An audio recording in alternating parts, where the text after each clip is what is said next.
I love doing celebrity setting boundaries. I got my head out the sunroof. I'm blasting off. So I've seen this video before, but it's a good way to introduce you guys to how Jonah Hill handles stuff, because Jonah Hill just does not take any shit, bro. I mean, you look great. Everybody wants to know what made you make the change.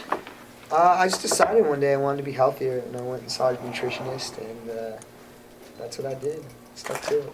But are you still considered the fat guy when you go to a party or anything? Because I run into that a whole lot. No.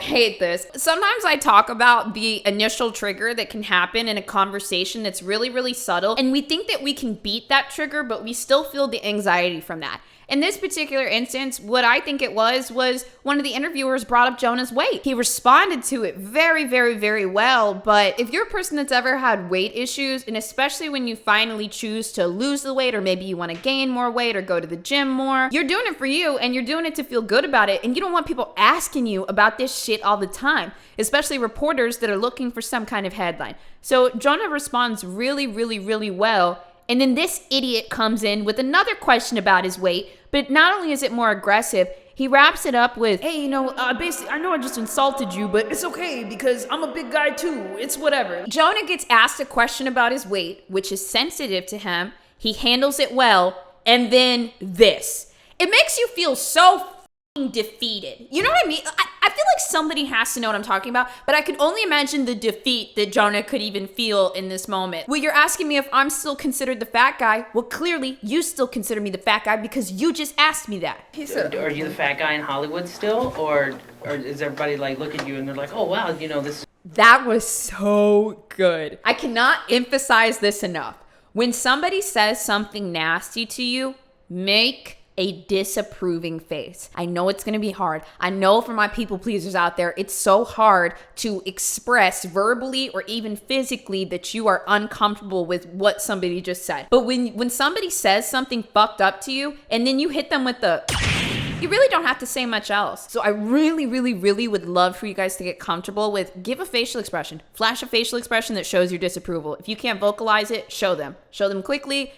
Practice the face in the mirror. Go practice it in the mirror right now. Or is everybody like look at you and they're like, oh wow, this is great, now you're healthy. Do you have any other questions that are smart? I have a question because you're in Atlanta and you had this great story about a run-in with Jermaine Dupri. Yeah. So are you gonna look him up while you're in town? You know he lives here. Okay, so now we've redirected to a better question. He fully turns his body away from that person to signal to them, you no longer have my attention. You've lost my attention. That was your chance, and you've lost my attention. Next. Disapproving facial expression, make a verbal comment if you can, and switch your body posture. God damn, he set the boundaries good. I love it. Let's look at this interview on Jimmy Kimmel. Apparently he offends Jonah Hill here. Can you guys tell Jonah Hill, he really does not take any shit from anybody, bro. Look at you. First of all, you smell good, which is surprising. Why is that? Dude! Oh my God. Okay. Let me try to play this through because Jonah Hill's facial expression was fucking amazing. He's so good at that. Why is that surprising? I don't know. I just wouldn't think of a guy who would have a nice scent on, and it That's seems such a you do. I'm gonna really work hard to not take that as a shot. Oh You know what I mean? my. I think you would smell nice. No, but I don't have Let's dissect anything that. on. No. Let's go back for Okay, a let's go second. back. Yeah. Oh my fucking God. Jimmy Kimmel will never disrespect Jonah Hill again. And you know what else is really important about this? They must not have much of a relationship because we've seen one video of Jonah Hill and we know that the man doesn't take any shit, okay? And in this moment, Jonah Hill has now set a precedent for how Jimmy is supposed to treat him. But let's see how the rest of the interview goes. Maybe the rest of the interview is okay, but what a fucking note to start off on. And you have a lot of tattoos now. When did this Yeah. happen? I've been gone for a couple years. It's nice to see everybody. I've been gone. I've been writing and directing a movie and making this movie, and I got a bunch of tattoos. Cause You did? Yeah. Dude, I'm so proud of him for telling Jimmy which is Kimmel to go weird, fuck 'cause, himself. Like I didn't have them before. Right, and now... But basically, I met you. Like I came out here and met all you when I was like 20. You know, I'm 34 now, and I feel like I spent my whole 20s trying to like be what people wanted me to be. Right. Okay. And I didn't know who I was. Okay. And the past couple of years have been amazing in the way of like I'm just gonna be myself.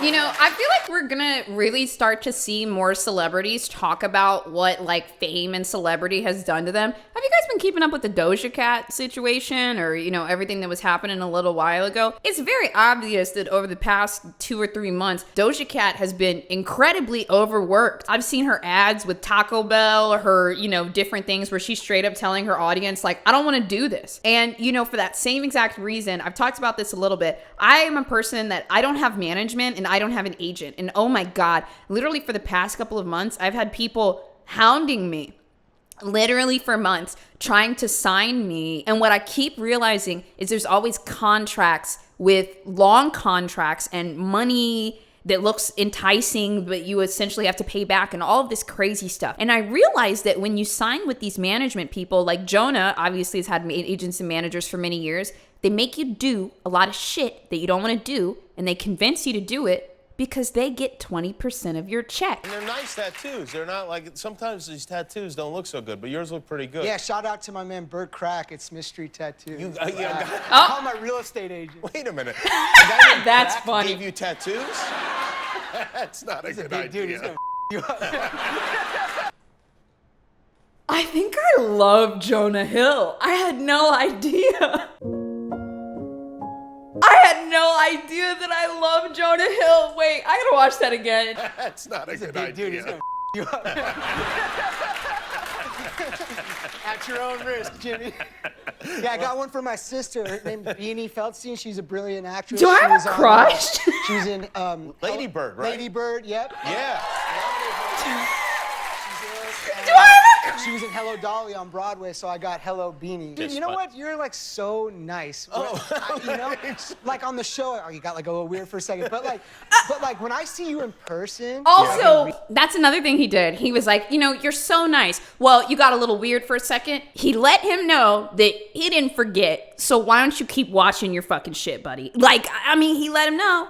I didn't forget. You got a little weird in the beginning, but I'm willing to look past that. I don't know exactly how to define that, but that is powerful. I really liked it. I've seen this one before, but when I talked about this video previously, we kind of approached it from more of like a PR breakdown of like what the interviewer is doing. I've never really talked about how Robert Downey Jr. sets his boundaries here, so we'll do a little combination of both. I'm gonna explain to you guys what the interviewer is doing and then also how Robert Downey kind of stands up for himself. But I think he does get a little emotional in this. Let's watch. I wanna talk really quick about this reporter. This reporter is actually like somewhat notorious. He's a really big reporter. He's interviewed a lot of people. He's really well known because he gets headlines. So the reason he's well known is by baiting celebrities and then getting these salacious headlines, and that's how he kind of blew up. So he's very good at what he does. And Robert Downey Jr. doesn't take any shit from anybody. What do you think of the obvious parallels being made between you and Iron Man? At this point, it's natural. Okay, but he's reaching for if you'd asked something me the here, first but time, Robert then I'd Downey be Jr. like, doesn't "That's pick up me." on it. And now I'm realizing. And I've Robert Downey's looking realized. good. Just saying that as a general compliment. He's looking good. He's looking right. He's looking great. Good. I'm not saying that I'm such a fantasist that I felt like I was Tony Stark, but I felt like it was my persona. But none of us are our personas. But he's becoming a much more likable character as well, isn't he? A better man. Yeah, he's becoming a better guy. Dude, I just realized my type is horrible. My type is like somewhere in between Robert Downey Jr. and A$AP Rocky. Maybe Vinnie Politan. I don't know. This is just a mess. This is a mess. I don't know who programmed my brain. You know, in a way that you are as well, I suppose. Sure. I mean, Okay, what's he about to ask? I'd really like to ask you about a quote you gave to the New York Times. Okay. And I don't want to pry, so if you don't want to talk about it, that's fine. But what you said to the New York Times once was... Hold on. He's getting nervous. He knows what this quote is. Either he knows what this quote is and it was a problem and this wasn't approved beforehand. Something's wrong. Do you guys see that? Something's wrong. What you said to the New York Times once was, it was after your incarceration, and you said, you can't go from a $2,000 a night hotel suite. Nope. Let's full stop here. Full fucking stop. I'm gonna throw up and beat. Okay, I've talked about this before in the past. I've worked a lot of jobs in my life, and one of the things that I used to do was I used to help with talent management and public relations. So I would book different kind of PR tours for artists, whether they're promoting a tour or whether they're, they've got a new activation coming out or something like that. And with this practice, when I would speak to the people that we're booking with, whether it be a radio station or a reporter like this, I'm going to reach out to them and say, hey, here's my client, Robert Downey Jr. He's promoting the new Iron Man movie. We would love to get some press from you. What questions do you have? My client is really big because somebody like Robert Downey Jr., if I work with somebody very, very, very high profile, some artists request to approve all questions beforehand. It seems like what's happened here is they're supposed to be talking about Iron Man. They are promoting this movie that's coming out. And now suddenly this guy has a question about some controversy. Maybe it wasn't approved. Maybe it was just discussed. We're going to stay professional and stay on topic. And so Robert Downey Jr. is already blindsided because we're not supposed to talk about this. It was after your incarceration, and you said you can't go from a $2,000 a night hotel suite to a penitentiary and understand it and come out a liberal. And I just wondered what you meant by that. Well, the funny thing is, and I appreciate your point of view, things that you said 5-7 years ago or things you said in an interview that made sense to you at the time, I could pick that apart for 2 hours and be no closer to the truth than I'd be giving you some half-assed answer right now. Okay, he's doing good. I couldn't even really he's tell doing you well. what a liberal is. So therein lies the answer to your question. The statement sort of stands by itself, doesn't Okay. it? I mean, does that mean you're not a liberal, or that you came out of prison? No, he's gonna cut you! He's trying to... Okay, all right. Let me tell you something else right here. I think it looks like Robert Downey looks like he's calm, collected here. However, he knows that this interviewer is trying to trap him now. It's like when you're in a conversation with somebody and they just said something that you know is manipulative, and now you know that they're trying to fuck with you. You got your guard up because I don't trust this person anymore. The minute that he said, so are you not a liberal? He knew that was going to be a fucking headline. Are we promoting a movie? To me, Back to the thing topic, is that back to the original topic. I'm certainly not going to backpedal on anything I've said, but I wouldn't say I'm a Republican or a liberal or a Democrat. I think when I was talking to the person who was doing the interview that day, and that just happened to be my opinion. That's the nice thing is He's can have anxious for opinions and they kind sure. of change. I heard the yourself. heaviest breath, bro. That's life and that's growing older, I suppose, isn't it? I mean, you Yo, Rob breathing heavy. Y'all see this shit? This is also so fucking annoying for Robert Downey because before they were having a conversation and now Robert Downey has essentially lost control of the conversation when he should be the one in control because the conversation is about him, but he doesn't know what question is coming next. So now Robert feels like he's lost control. And the way that you can take back your power in that conversation is by putting your defenses up and being prepared for any attack. That's a dramatic way to kind of put it into perspective, like what could be going on when somebody deals with this. You say we're promoting an interview, promoting the movie. I mean, obviously you're doing a promotional round of interviews. We also would like to talk a little bit about you, and I don't know how comfortable you are, talking about yourself at the moment. You have as much time as anyone else will. Yeah, well, okay, well then let me just ask you a few more questions and you can answer them if you want to and not if you don't want to. He's looking around for some help. Well, I think we've got 3 more minutes on our agreement. Your foot's starting to jump a little bit. You better get to your next question.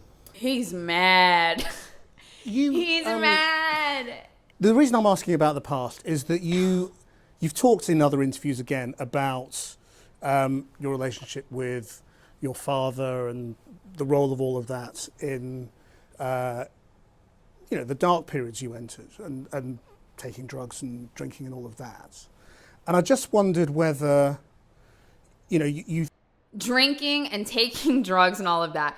This is manipulation. This reporter, I know some people are going to say that this reporter is doing his job. Well, part of his job to get the answers and the headlines he wants requires him to manipulate the actor and this is manipulation. This interviewer wants information that Robert Downey Jr. doesn't want to give up because it's private, it's personal, and that's not what we're talking about. And so the interviewer is sugarcoating everything that he says to get to the goal of the answers that he wants. Your relationship with your father and the role of all of that in, the dark periods you entered and taking drugs and drinking and all of that.